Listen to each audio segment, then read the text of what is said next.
Welcome to the part 4 of the Ultimate React journey.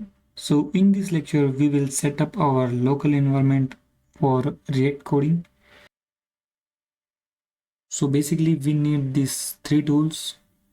Code editor, we can use any code editor, but I will strongly recommend the VS Code editor. Then we need Google Chrome to browse anything on the browser, and we need the Node.js because this is the supporting tool for the React application. Then further we will set up the VS Code. So we will install few extension like ES Code, Prettier. This ES Code will be used to find the errors, and this Prettier will make our code beautiful. It is a code formatter. Then we also set up a theme on VS Code, and we will install the material icon. So basically these are the three tools which I mentioned. First one is a VS Code, so you can browse the VS Code and you can download and you can install. It is very easy. Then also you can download this Google Chrome from any browser, and also we need the Node.js. So on the browser type the nodejs.org and you can install the Node.js.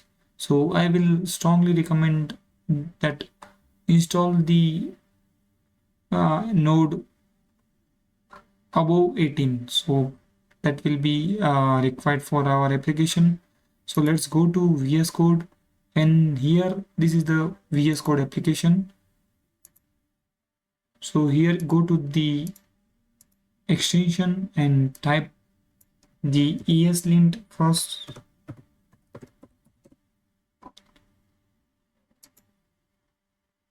and you can install.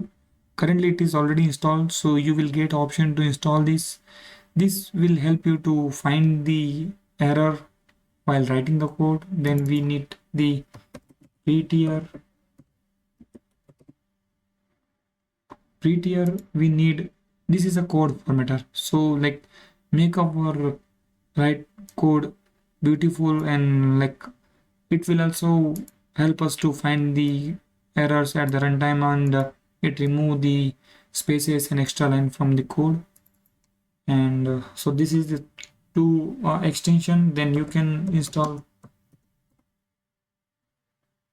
Monkai theme. So currently I'm using this theme, so you can set this theme on your machine. And also we need the material icon. So this we will also need. As of now, just go and install these four things: material icon, prettier, ESLint, and this one Monkai. So we will check how to use this all the things in our upcoming videos. Also we need to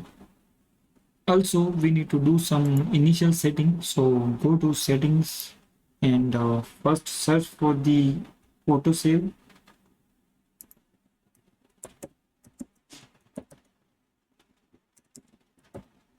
So we need to change it to on focus change. If we keep it off, then the file will not be saved. So if we keep this on focus change, whenever we go to other file, the previous file will be auto saved.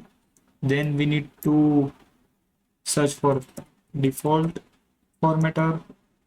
So here the default formatter we need to select as a prettier because we have already installed it. And third one is like the format on save.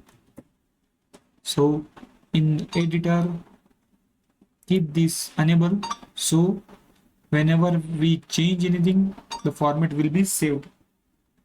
So with these three settings we can start with our initial coding.